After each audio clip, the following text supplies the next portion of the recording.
नमस्कार दोस्तों, चलिए जानते हैं मध्य प्रदेश के तमाम बड़ी खबरों को केवल 5 मिनट में। लेकिन उससे पहले आप ये वीडियो कहां से देख रहे हैं हमें कमेंट बॉक्स में जरूर बताएं। साथ ही वीडियो को लाइक करके चैनल को सब्सक्राइब जरूर कर दें।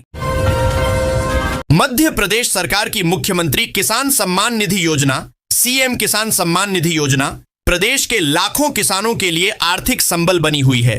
इस योजना के तहत पात्र किसानों को सालाना 6,000 रुपए की सहायता दी जाती है, जो 3 बराबर किस्तों 2,000 से 2,000 रुपए में सीधे किसानों के बैंक खातों में ट्रांसफर होती है।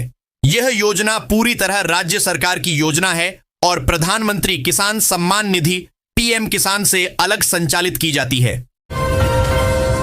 पेट्रोल एक महत्वपूर्ण जीवाश्म ईंधन है, जिसका उपयोग वाहनों, मशीनों और जनरेटरों में किया जाता है। यह कच्चे तेल के शोधन से प्राप्त होता है। पेट्रोल से ऊर्जा मिलती है, लेकिन इसके जलने से प्रदूषण बढ़ता है, इसलिए वैकल्पिक स्वच्छ ईंधनों का विकास आवश्यक है। यह विकास में सहायक है, परंतु सीमित संसाधन होने के कारण इसका संरक्षण जरूरी है। वृद्धा पेंशन बुजुर्ग महिलाओं को आर्थिक सहायता प्रदान करने की सरकारी योजना है। इसका उद्देश्य वृद्ध महिलाओं को सम्मानपूर्वक जीवन यापन में मदद करना, उनकी मूलभूत आवश्यकताओं को पूरा करना और उन्हें आत्मनिर्भर बनाना है। मध्य प्रदेश में अब पीएम ई बस सेवा का संचालन नगरीय विकास विभाग की बजाय सुगम परिवहन सेवा के लिए गठित कंपनियां करेंगी। मुख्यमंत्री सुगम परिवहन सेवा के लिए प्रदेश में एक राज्य स्तरीय कंपनी के साथ 7 सहायक कंपनियां गठित की गई हैं। केंद्र से प्रदेश के 8 शहरों के मिली 972 ई बसों का संचालन भी यही कंपनियां करेंगी। पहले यह काम नगरीय विकास विभाग द्वारा किया जा रहा था, लेकिन सरकार ने तय किया है कि प्रदेश में अंतर शहरी बस सेवा के साथ नगर वाहन सेवा का संचालन भी इन्हीं कंपनियों द्वारा किया जाएगा।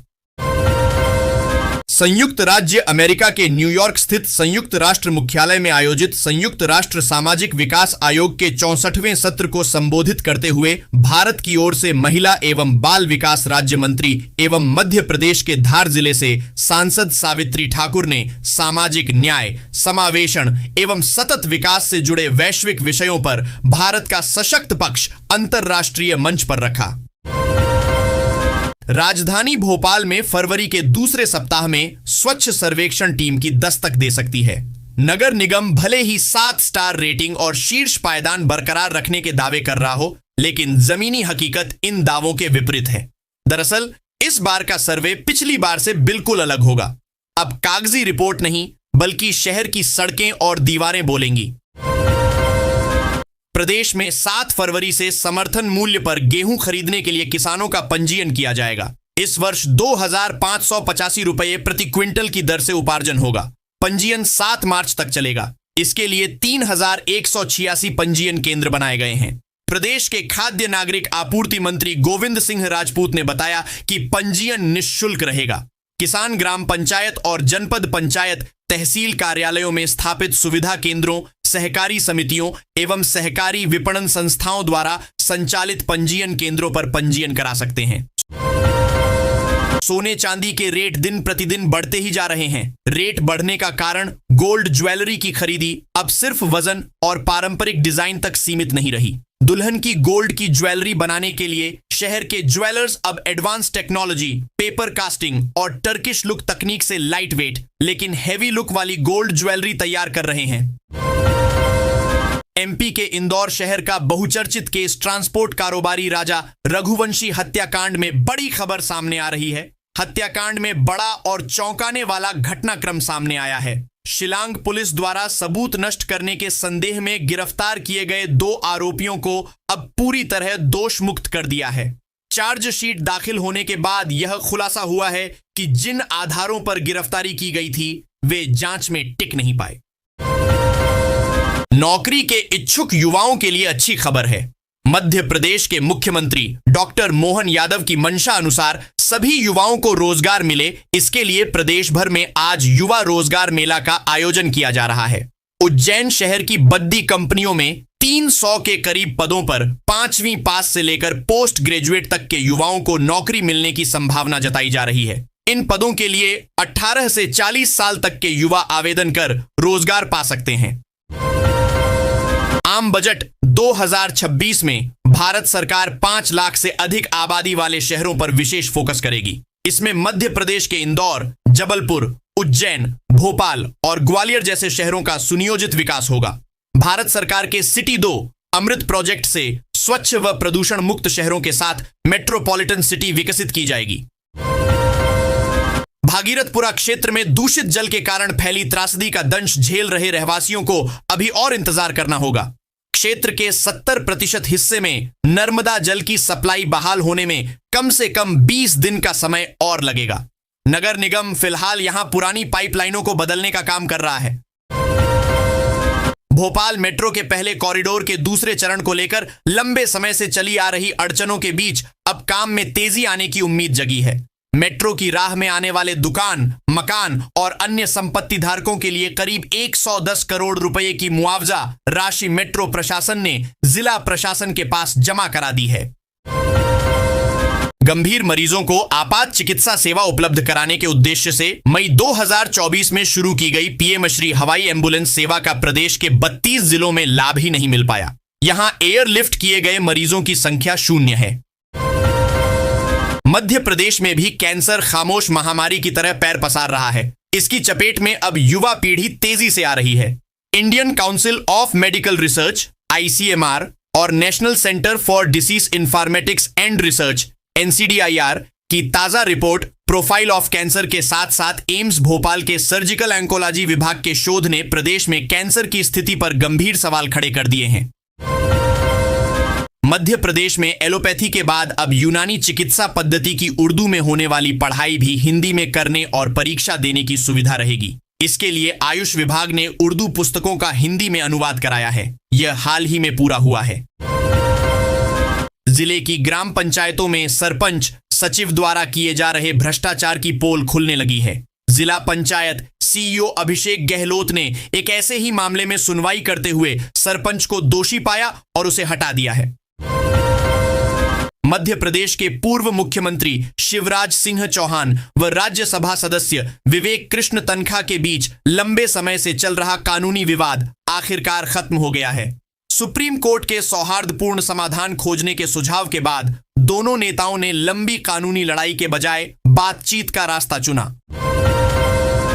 मध्य प्रदेश हाई कोर्ट की मुख्य पीठ जबलपुर व खंडपीठ द्वय इंदौर व ग्वालियर में 4,80,000 से अधिक लंबित प्रकरणों का बोझ एक बड़ी चुनौती बना हुआ है। इन लंबित प्रकरणों में शासकीय सेवकों के पुराने मामलों के अलावा एक के बाद एक दायर होने वाले नए मामले इजाफे का सबब बन रहे हैं।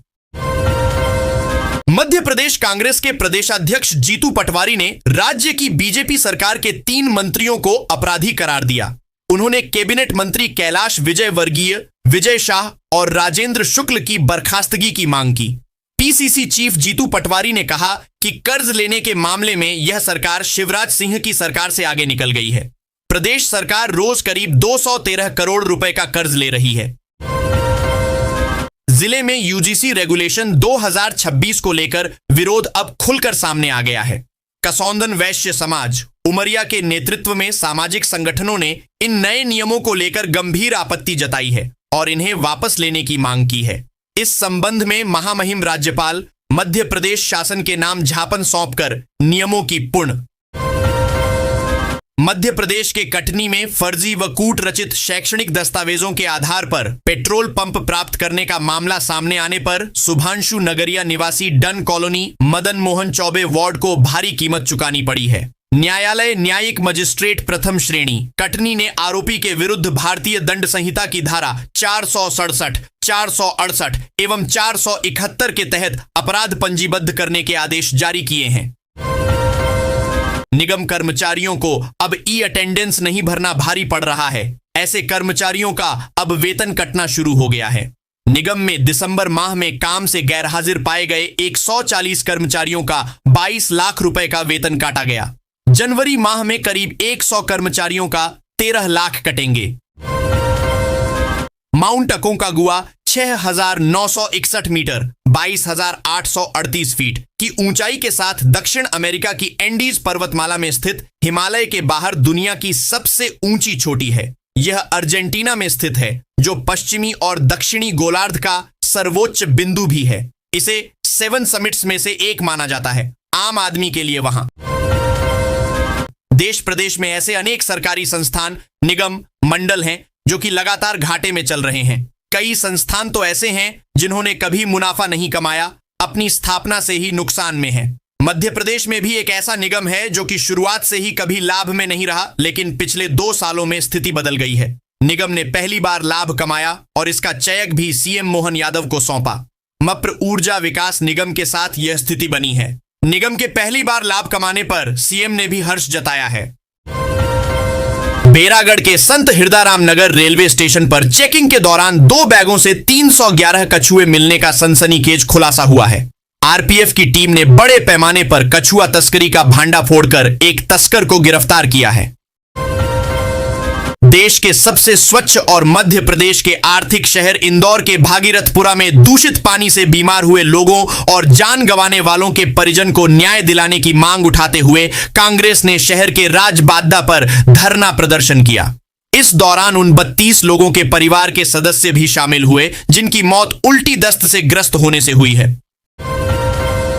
बुजुर्ग ने खुद पर पेट्रोल डालकर आत्मदाह का प्रयास कर दिया। यह दृश्य न केवल मौजूद लोगों को झकझोर देने वाला था, बल्कि इसने जिले की राजस्व व्यवस्था, जन सुनवाई प्रणाली और सीएम हेल्पलाइन जैसे मंचों की वास्तविक स्थिति को भी उजागर कर दिया। केंद्रीय मंत्री शिवराज सिंह चौहान और कांग्रेस के राज्यसभा सांसद एवं सीनियर वकील विवेक तन्खा के बीच कई वर्षों से चला आ रहा मानहानि का विवाद अंततः खत्म हो गया है। दोनों पक्षों में समझौते के बाद मंगलवार को सुप्रीम कोर्ट में जस्टिस एमएम सुंदरेश और एनके सिन्हा की बेंच के समक्ष इस संबंध में रिकॉर्ड दर्ज किया गया है। गौरतलब है कि इस मामले में पूर्व सीएम शिवराज सिंह चौहान के अलावा पूर्व गृह मंत्री भूपेंद्र सिंह और वीडी शर्मा भी पक्षकार थे। मध्य प्रदेश में एलोपैथी के बाद अब यूनानी चिकित्सा पद्धति की पढ़ाई भी हिंदी में होगी। इसके लिए आयुष विभाग ने उर्दू पुस्तकों का हिंदी में अनुवाद कराया है। स्नातक BUMS प्रथम वर्ष में 7 विषय हैं। इनमें से 5 विषयों की पुस्तकों का अनुवाद हो गया है। 2 विषयों की पुस्तकें उर्दू और अरबी भाषा की हैं। सरदार सरोवर परियोजना के डूब में आने से विस्थापितों को सरकार ने आवासीय भूखंड दिए थे, लेकिन इनकी रजिस्ट्री नहीं होने से प्रभावितों को न तो मालिकाना हक मिला था और न ही आरण आदि की सुविधा मिल पा रही थी। 25 से 30 साल से प्रभावित इससे परेशान थे। प्रकरण न्यायालय भी पहुंचे।